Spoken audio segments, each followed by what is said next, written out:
All right. Hey, welcome to the Marketing for Accounting Firms podcast where we talk about marketing for accounting firms, obviously. My name is Matt Banker, and today I'm very excited. I have Geraldine Carter on the show, and we're going to talk about when is the right time for accounting firms to do marketing, and when should you hold off, or when do you need to not spend and invest in marketing yet because there's other stuff you got to figure out.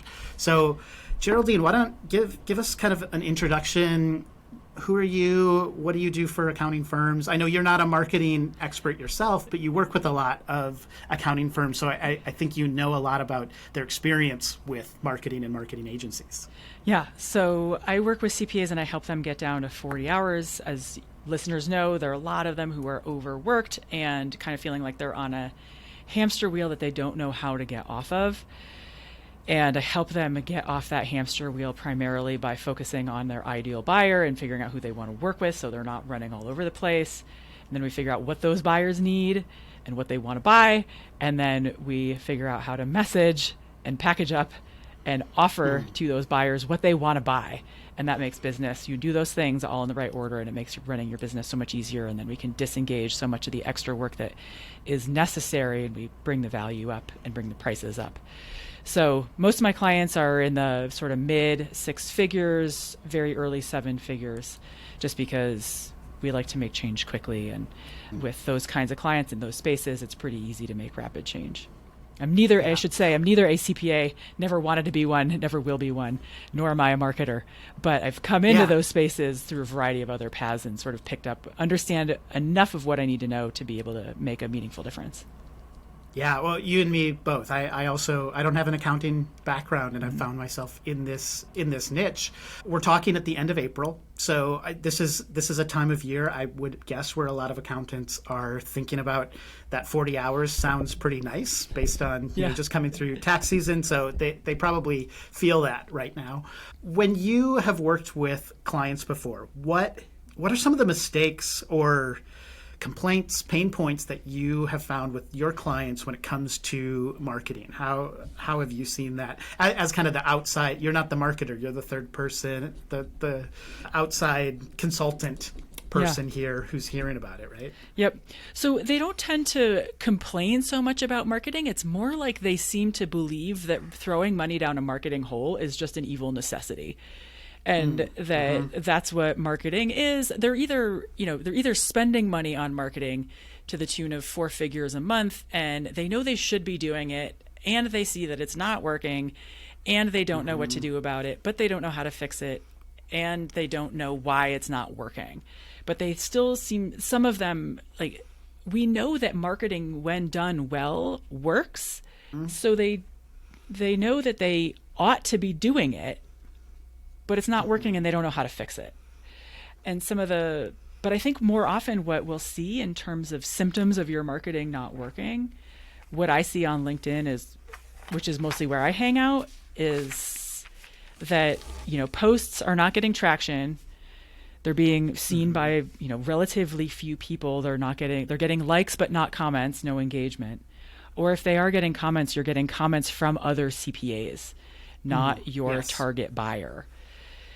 And I think the tendency when people go on, social media and try and promote their businesses, they talk about tax and they talk about accounting and they try and train their buyers on accounting.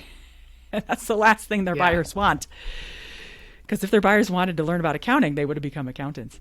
Accountants. But in the absence of knowing who you're talking to, what else are you going to talk about? So you're going to talk about the thing that you know, which is tax or accounting. So that's, I think, that's how I see it playing out for our buyers. Yeah. I can, even from my own experience, and maybe you found this as well, I am a marketer. And so when I first got on LinkedIn, all the people I was connecting to were other marketers. And the thing that I'm thinking about every day is marketing. And so when I post about I have other folks in my circle who are interested in it. One of the analogies or the frames that I like to use is if you're a wedding photographer, you need to be talking about weddings, not photography, because that's the thing that your client base is really interested in. Now, your service supports that thing that they care about, and so there's an opportunity to sell. But when it comes to accountants, generally you want to be talking about business, or whatever it is that if you're I work with a lot of firms that primarily serve either doing monthly business accounting. So you want to talk about business, not accounting, because your clients want to hire someone to think about accounting for them.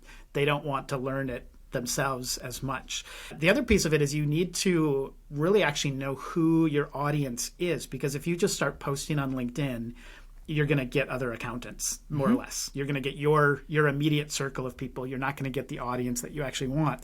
But knowing who that audience is pretty tough. And I know that's a lot of what you, not tough, but it's not work that a lot of firms have done to know who they're talking to. Can you unpack a little bit your approach to niching, or kind of your perspective on that? Who needs to be doing it? When do they need to be doing it? What does that process look like? Yeah. So before I even answer that, I'll go a step upstream just to explain how accountants got here, because I think understanding how they got to where they are might help them, or might help some of them. And part of this is because of hourly billing, and when you're billing by the hour, it doesn't matter what you do and who you do it for, the money is the same.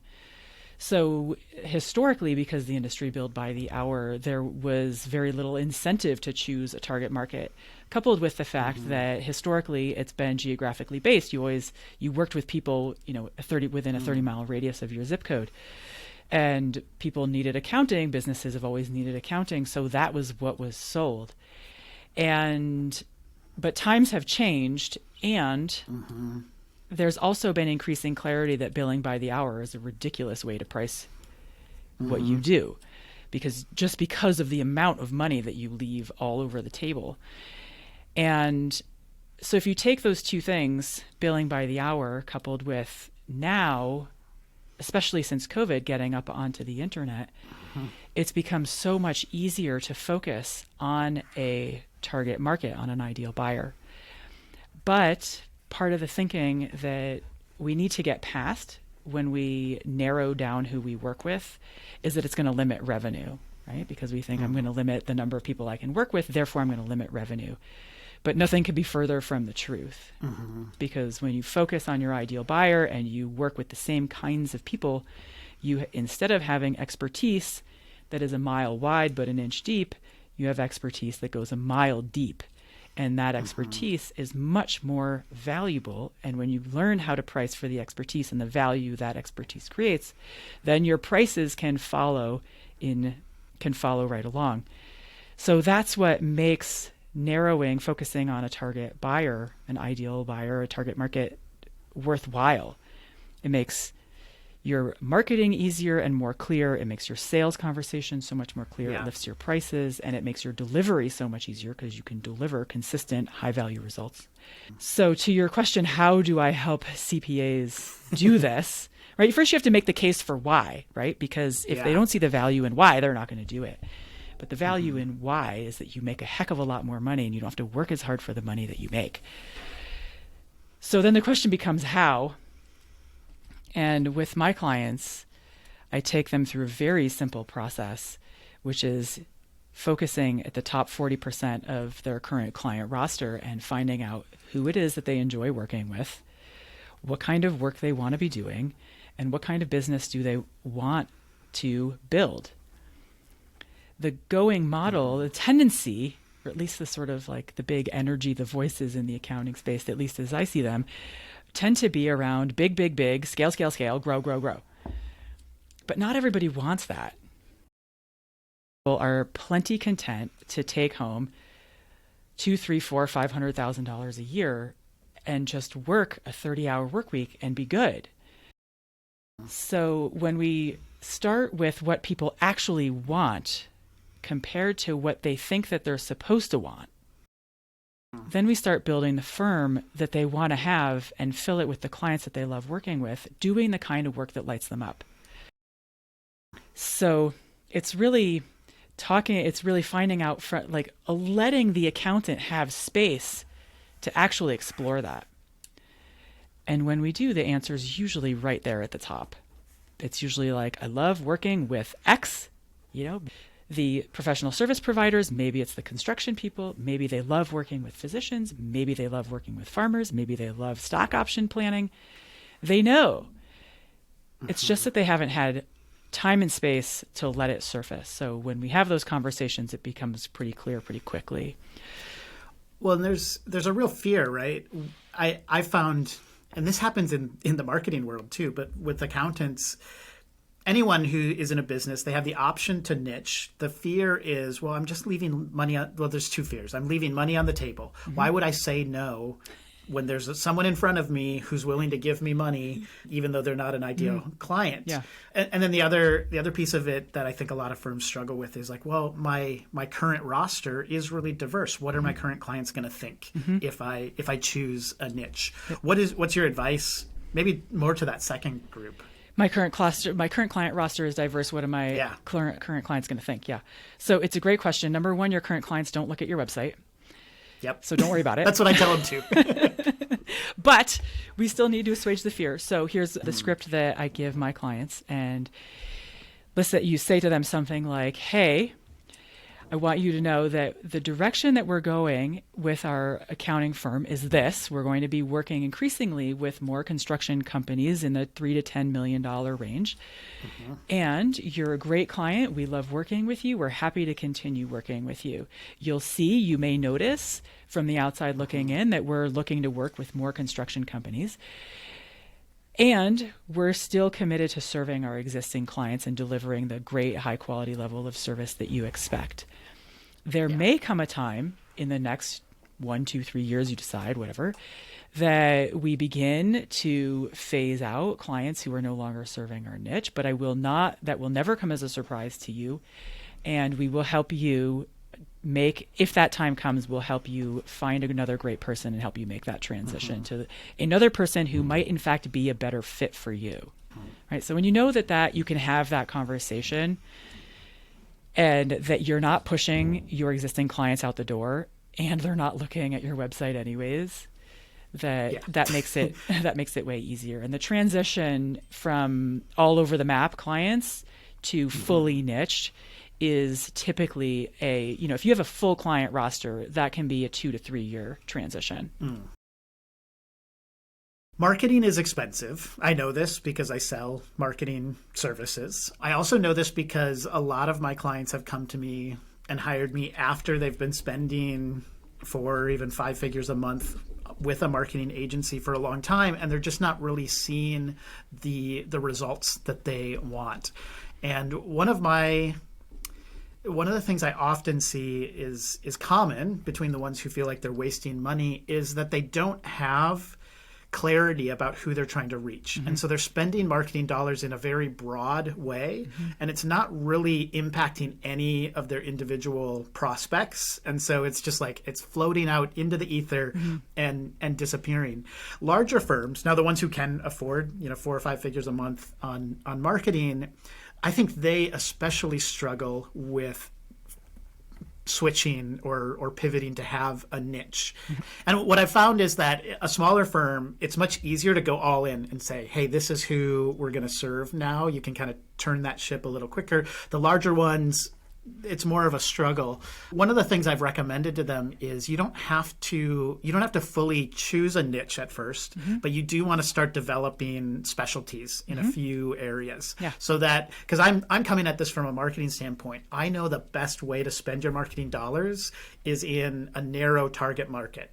You want to find people whose job titles and industries you can identify on LinkedIn. You could go to a conference for people who have this same, that are in this industry. You could even, I don't really recommend buying email lists, but if you could buy an email list, that's a good indication of this being a reasonable niche from a marketing perspective. Yeah. And you don't want it to be too big either. You want it to be, I think from the marketing side of things, I've heard numbers somewhere between 20,000 and 200,000 prospects is a good niche.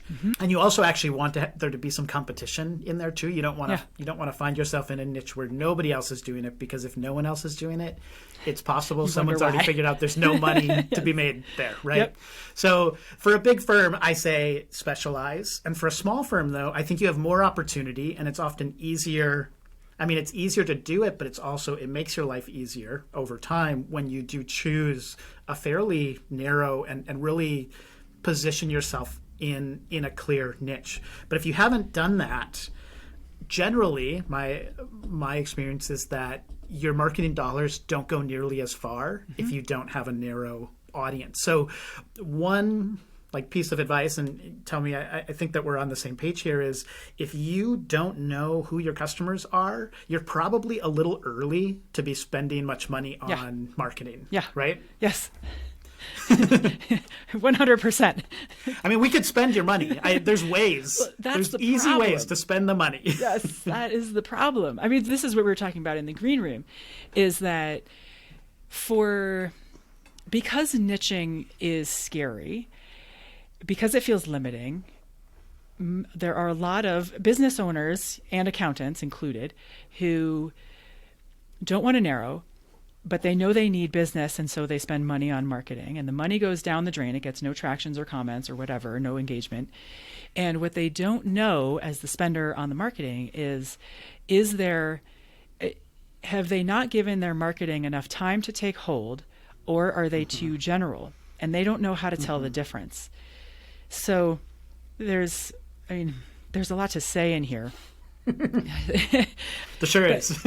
And I work with people who have been spending money on marketing that isn't grabbing, and to me it's imminently clear why not. And I think the best way to know the difference of have you spent enough time waiting for your marketing to take hold or not is really who is commenting on it. And if you're getting people from your own industry commenting on your marketing, that's a telltale sign. The other thing I would say is actually you can know if your marketing is specific enough, because if your client roster comprises 16 different industries, or even 4 industries, or even 2 industries, it's going to be very likely that your marketing is too broad and not speaking to anybody. And the reason that I say that is because when buyers out there, what your people will respond to is expertise that goes beyond what they can find on Google. And those things are, if you're in construction, for example, talking about operational KPIs and markup versus margin, and how to know if your projects are going off the rails and what to do about it. If your niche is restaurants and bars, you're not going to talk about markup and margin. You're going to be talking about having 1 million transactions, and your clients, your bartenders who overpour and overserve and, take $100 out of the till before it goes to the bank, and how to prevent those problems. And if your niche is stock option planning, then you're going to be talking about how to know when to sell, when to hold, when to buy, and those kinds of things. So you can gauge whether your marketing is too specific by simply knowing who you're talking to and about the pain points that they have. And if you can't drop down and give me 20 pain points about your specific niche, then it's time to get more narrow. There are a limited. Now, let me see how I want to frame this. I understand most accounting firms that I work with are generalists. And they have to figure out a way to market themselves to a certain degree. There are certain things that you can do. If you're a generalist, you mentioned it earlier, geography and hourly billing. If you're a generalist, your niche is essentially within 30 miles of your office. Yeah. You are a local accounting firm. So if someone goes to Google and says, accounting firm near me, that is your target market. And so you should be investing in local SEO. You should be trying to get as many people in your area. But if you want to be able to, I almost think of it as like outbound marketing. You want to go out and market to the people you want to work with. Yep. You need to have a very clear idea of who they are, and in a way that you can find them, right? So it's not enough to say, I want to work with values-based businesses, or I want to work with people who are interested in growing their business. That's not a niche. That's not enough everybody. Of a niche to go market. That's not enough to go market to them, right? Yeah. You can identify who you like to work with, but if you can't put a label on them that they also use as a label for themselves, it's very difficult to find them. And you really should focus more or less on your local area, and that's going to be the best way for you probably to spend your marketing dollars, is to focus locally. The problem with that is every new client has different needs. And so it's very difficult to build on your expertise and build the processes that are very easy to be replicating, client to client, to train people to serve these different clients. You require people who are better at either being generalists themselves or thinking on their feet. You don't have as much control over the processes that you build in your firm. And if I don't know if I'm stepping into your territory. What I've found is when that happens, usually that's a great role for an entrepreneurial, problem-solving person who's usually that firm owner. But if you want to work less than 60 hours a week, you need to find ways to be able to train people. And having a niche allows you a lot of that flexibility to put in more repeatable processes and things like that, as well as the marketing advantages. Mm-hmm. Yeah. Is there a question, like a specific question in there that you want me to jump on? Because I totally That's agree. a great, yeah. All I wanted to know was, do you agree with me? No, let me. 1,000%. Well, but there is something that I want to take a different angle on. And that is that the focus locally as an accountant, yes, I agree on the marketing strategy, but I don't agree on the business strategy. So a business strategy can sound really highfalutin and important and MBA-ish, and it doesn't need to be. I think a business strategy ought to be and can be simple. And without one, it's like having a sailboat without a point at the front and no rudder and no keel. And then what you have is basically an inner tube, and you put wind on the sail and it spins in a circle and then it luffs and it goes nowhere. Yes. So an accounting practice is still a business, and it needs a strategy to get where it wants to go. And without one, it goes in a circle. And that's part of how accountants end up on the hamster wheel. So I think, where I find my own CPA clients being really taking off, and when, the wind hits the sail and the boat takes off, is having a business strategy, which is focus on a certain target audience, demographic, niche, call it what you like, yam or sweet potato, I don't care. And, close enough to the same thing. And understanding what their problems are. Because people are paying for outcomes, or end results, and certain solutions.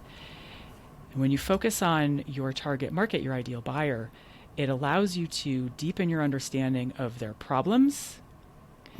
It helps you come up with more effective solutions, because your buyers want an end to their pain and they want it as quickly as possible, right? An Advil that takes 6 months to take hold does no good, right? You want that pain reduced in a handful of minutes. And the more effective you can get at providing fast, effective, predictable solutions, the more value you create for your client, the more value you create, the more money you make. So from a marketing standpoint, zip code, okay, I get it, yes. Before there was the internet, yes. But now there's the internet, and if you don't take advantage of that, you're going to just get trounced. So we're talking about niche, ideal market, and marketing to those people. And I would say that from a business strategy standpoint, if you want to be working 30 hours a week, part of it comes with what you were talking about. You focus on your niche, you bring in those clients, you study them, you get to understand their problems, you provide fast, effective, predictable, high quality, valuable solutions. And it facilitates processizing, systematizing the delivery of your solution, optimizing for that solution. And then when you have that systematization, that's how you can train your people to deliver that solution consistently. And that's how you start getting free from the day-to-day and like toiling away at your keyboard.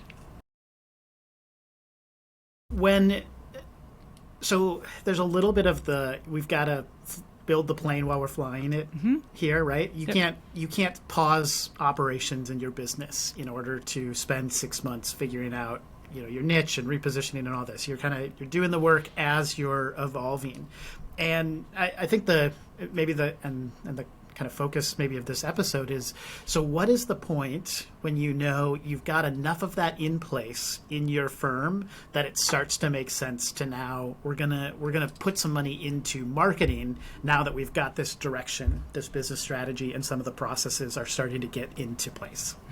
It's a great question, because I think like we've been talking about, if people spend money on marketing before this point, it ends up kind of evaporating. So the process that I take my people through is figure out the business that you want to have, not the one you think you're supposed to want to have. Figure out who the clients are that are going to get you there. Disengage the ones who aren't going to get you there. Always manage to cash flow, right? Never get yourself into a money... I mean, I don't want to say never, but avoid getting yourself into money scarcity, because we're just not as effective when we are in that space. So manage to cash flow.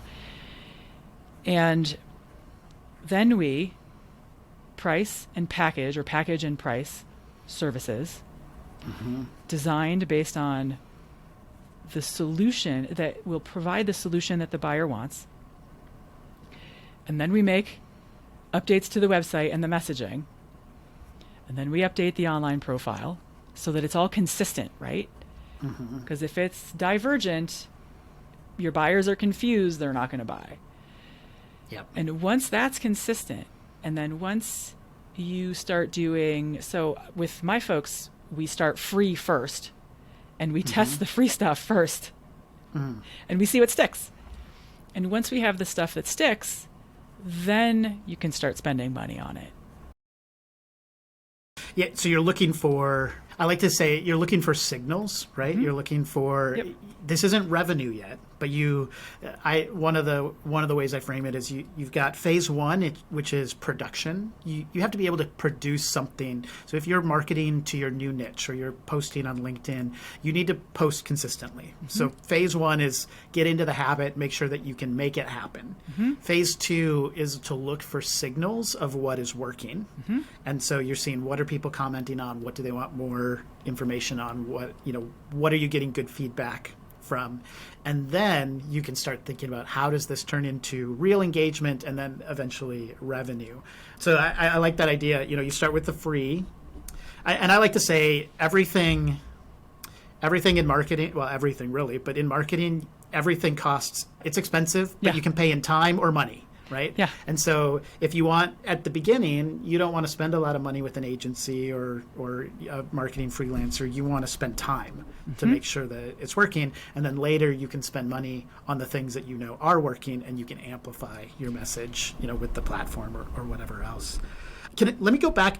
I have a question about when you get to that phase of pricing your packages and services. This is one of the problems I run into a lot with my clients is they don't actually have in their mind or in their budget a way to pay for marketing. And so what they do is they think, like, what's the cheapest way that I can get some marketing out there? So there's these two things where, on one hand, I totally see so many firms overspending or spending poorly on marketing, and it feels like a black hole that they're pouring money into. And then the other end is they want to spend $500 a month, no more, but they really want it. They really need it to drive a lot of leads because, for whatever reason. So do you help them build that in, or think about the cost of marketing and what are your thoughts on that? So one of the things I want to address is the idea that marketing is expensive. And I would say if you don't market, it's expensive. That's also true. Because if you're not marketing in your business or promoting your business, and when I say marketing, I'm not necessarily just talking about paid marketing, but all the activities that come with like telling people that your business exists. So if you don't do that, it's expensive in the form of a gigantic opportunity cost. But I get that it's scary to plunk that money down because of the black hole thinking. So to your question about, how do we start, or what's kind of the smallest investment, but you don't want to undershoot, because if you don't spend enough, you're not going to be working with people who know what they're doing. So what's the on-ramp? Yeah. And you and I operate on slightly different playing fields in terms of spend size, if you will. So for your people, they may come at it with more to spend and more to invest out of the gate. So I think the answer depends on who's listening, right? So I don't want to comment for your buyers who I think have more of a budget than the folks that I work with. So I'll just answer for mine, and that is, first get to the place. I mean, I think most CPAs aren't even to the place where those marketing dollars are going to be effective. So don't even think about the question yet. First, think about the strategy of your business, who you want to work with, what they want to buy and what to sell to them, and then get your messaging down. And then we can talk about, okay, how much do we want to invest in marketing? But if there are people who are there, then I think reasonably you're looking at, starting out with $1,000 a month, maybe $500 a month if you're really trepidatious. But be judicious about testing stuff rather than simply pouring the money at the marketing firm or company and then walking away and be like, you guys take care of it. If you don't stay engaged with what's happening, you're surely going to pour the money down the black hole. But if you stay engaged, then you can learn from what the money is or isn't doing. So I think it's less about how much you spend and more about how you show up for those dollars that you're spending, and learn the lessons with the dollars that you're spending. Learn them in the first month and the second month and the third month, rather than burning a year of marketing budget cash and then coming back and being like, harumph, well, you guys didn't do a good job. Yeah. But if you pay attention, you'll learn from what you're spending.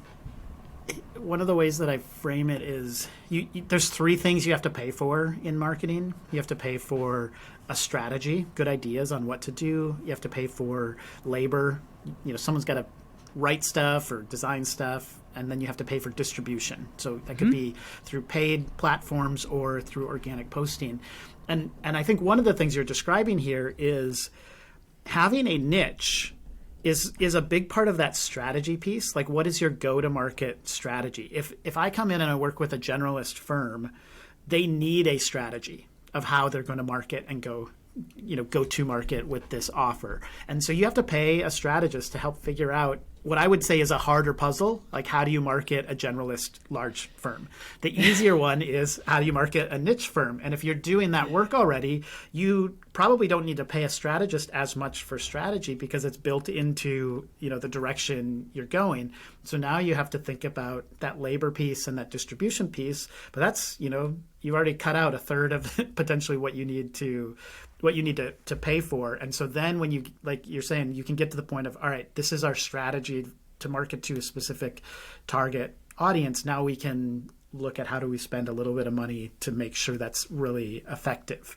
There's overlap, I think, between what you do with your clients and what I often do. We spend a lot of time on messaging and identifying an ideal client. But if a person comes to us and they already know this is exactly who we serve, and this is the value proposition that we're bringing, or this is how we're going to approach it, you're already a lot further along the way than if you're starting from scratch and you need someone to help you figure all of that kind of stuff out. And we do a lot of websites. I consider that marketing, I guess, but it's not. Most people think of marketing as just like driving traffic or leads, and there's all these overlapping circles, I think, of different pieces. But if you're a small firm, I think getting that website and messaging updated, that's where I would pay an expert to help you with that website and messaging. And then I would look for opportunities to kind of bootstrap, build your own audience, or develop your own thought leadership within your niche or something like that. When you're working with your clients, do you give them any recommendations on the website process, or when they get to that point? When is that point when you're working with them, and what do you usually say? Yeah, that's week 12 in down week 12, to 40 hours. Perfect. Yeah, it's weeks 12, 13, and 14 and down to 40 hours CPA Mastermind. That is what we do. And let's see, there's a lot to say here. I agree that a website is key. It's not the be-all, end-all. You can't just throw up a website and expect foot traffic. But what's the first thing that people do when they hear a name? They get a referral, somebody suggests, oh, you should check out fill in the blank, they go to your website. What we do is help our CPAs make a super simple, clean, clear, 3 or 4 pages website, homepage, about you, about your company, the portal, and the contact us. Done. Right? It is a simple bill because boy, can you go down a rabbit hole with a website. And we don't want that. We just want something that is compelling and speaks right to your target buyer so that when they land there, they see their own list of pain points written out and they think, oh, this person understands my problems even better than I do. And when they think that, they keep on reading. And then they see the solution, like you can understand your money. You can have a sense of where your cash has gone and how much of it you're going to need. You can make better decisions because we can run scenarios so that you can understand blue sky, best case, worst case, most likely case, and make better decisions sooner and stop guessing in your business. And those are the things that we say. Those are things, that's the messaging that I help my clients come to, because otherwise they're talking about accounting and tax on their websites and people are like, I don't want to buy business valuation. I don't want to buy a 4-pound bag of cost segregation. Yeah. So when just coming back high level, a super simple, clear website to get away from the website of the 1940s that has a brick building on it and talks about all this accounting jargon that nobody understands or wants to pay for. And then, I mean, what we do, we're headed in the direction of one-to-many, right? A lot of the accounting space works in a one-to-one format. Yep. And, that works. But what works even better is one-to-many and scaling with digital products and courses and, one-to-many CEO roundtables and workshops and those kinds of things, and writing ebooks and selling them for $9 or $17 on the internet and making money, waking up and there's more money in your bank account that you made while you slept that you didn't do any work for. And to get there, we need the whole ecosystem, right? And the website is the North Star. You've got 5 points, right? You've got the website, you've got your message, you've got your email subscriber list, you have social media, and you have webinars. And without all 5 points together, you have 4 points you've got a square, and that star doesn't shine anywhere and nobody sees it and they can't use it as guidance. So we start with, we get the messaging on the website, we make sure it's consistent, and we do the things that lead to one-to-many work. Now, that transition is like, more months down the line, and we start up at the headwaters, which is business strategy. So to me, it's like your business is more than just accounting. It needs all these pieces, and we build the smallest possible piece that we need to plug in so that we can take the next step, and then we keep on going. So that's a long-winded answer, but I couldn't agree more that website at the top is the core of it. There's so much here that we could talk about. I think if I'm just going to kind of summarize the conversation, I think the advice to firms is know who your audience is first before you do anything for marketing. I would generally then say, I always say, don't send good traffic to a bad website. It's like, that's the biggest waste of money that you could possibly make. And, I've seen several of my clients, all they do in a year is redesign their website and update their messaging so it's more clearly targeted towards the people they want to work with. They didn't drive any more traffic, but they saw their qualified leads, double over the next year, just because there's some people already getting there and they don't actually know that you're the right fit because your messaging is not clear or you're talking about the wrong things. The one thing that I'll insert there, if you're going to add another page to your website of the ones that you mentioned, I would very much recommend adding a pricing page. And that's not necessarily that you need to list your prices, but the way I put it is you need to answer the question of how much does it cost. So if the answer is it depends, you can explain what it's going to depend on, and that's going to be a real helpful page to get people to click that schedule a call button or whatever it is. Just so know quickly, your niche. I absolutely agree with pricing, a sense of pricing on the website, because you save time for your buyer and you save your own time. And it gives them a sense Yeah. of like, are we even on the same playing field when it comes to money? So I couldn't agree more. If you want to make it a same page, a new page, great, or not, just stick it on the homepage. It can go in either location. But That's true. Get pricing on the website for sure. So know your audience, get your messaging and your website in order. If you haven't done the website, don't invest in SEO, don't invest in paid ads, don't spend money on social media. I would say don't start spending money on social media until, like you said, you've tested out for free. You've been posting organically some of this content to find out what works. I like LinkedIn because you can target industries, but I would think of the paid ads on LinkedIn more as guaranteed distribution of your content, the best content, rather than like a buy now, hire me for your accounting needs sort of funnel system. And if you're spending a ton of money on marketing right now and you're not getting the leads, I would go back and look and say, how narrow and targeted is your audience first? Because that's probably why you're wasting money, is that you don't have a clear target. Yep. And that's where I don't know if I would say cut all spending today, but turn off the faucets that aren't working and then go back to the drawing board when it comes to niching or specialization and all of that. Geraldine, how can people find you, work with you? What would be the next steps if they were interested in what it is that you help firm owners with? Yeah, they can find me at my website. It's geraldinecarter.com. And for folks who want all kinds of free resources, including how to, increase your prices and 7 reasons that it's great to raise your rates, you can get it at geraldinecarter.com/7. And that'll get you onto my email list where I give out 1 business strategy tip a day for accountants. So that's the best place to go. Or you can stalk me on LinkedIn. Yes. I'm Geraldine Carter, the only one over there, I think, as far as I know. And you can also listen to my podcast, which is the Business Strategy for CPAs podcast. Yes. And so, Geraldine, if someone was going to self-identify as like the right person to work with you, what's like the 1 or 2 factors that people should, if they're looking at their own life and firm, that they're going to know, yes, I should definitely go and work with or check out Geraldine's stuff? If you think to yourself, I'm really smart, why am I working so hard? I'm exhausted. That's perfect. Yeah. So if you think you're really smart, but you're working too hard and you don't know why you're exhausted all the time from so much work, you should go check that out. This has been really great. I love this conversation. We could go on and on about it, so maybe we'll have to schedule a follow-up at some point. And this has been great. Thanks for coming on the show.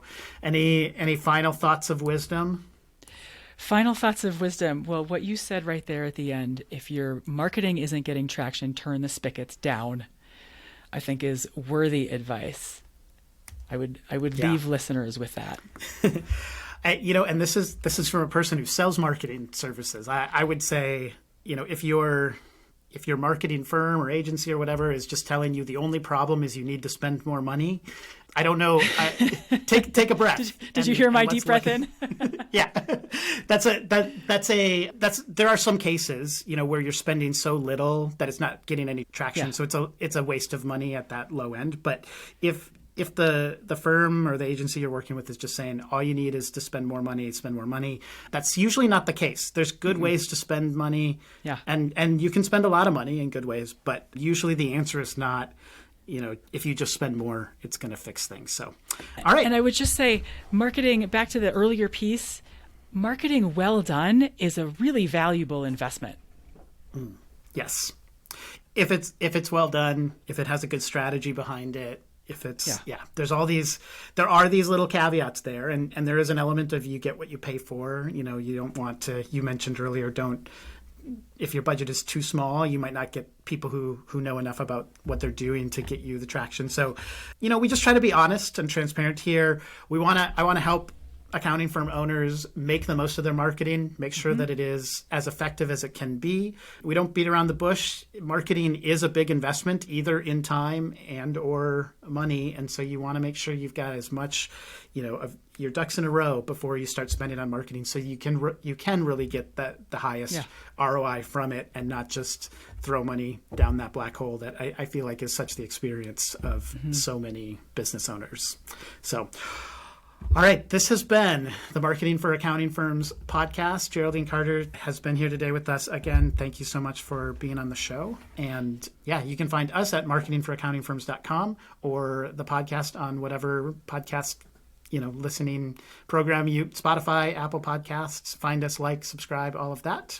Geraldine, thanks for coming on. Thanks, Matt. It was great to be with you.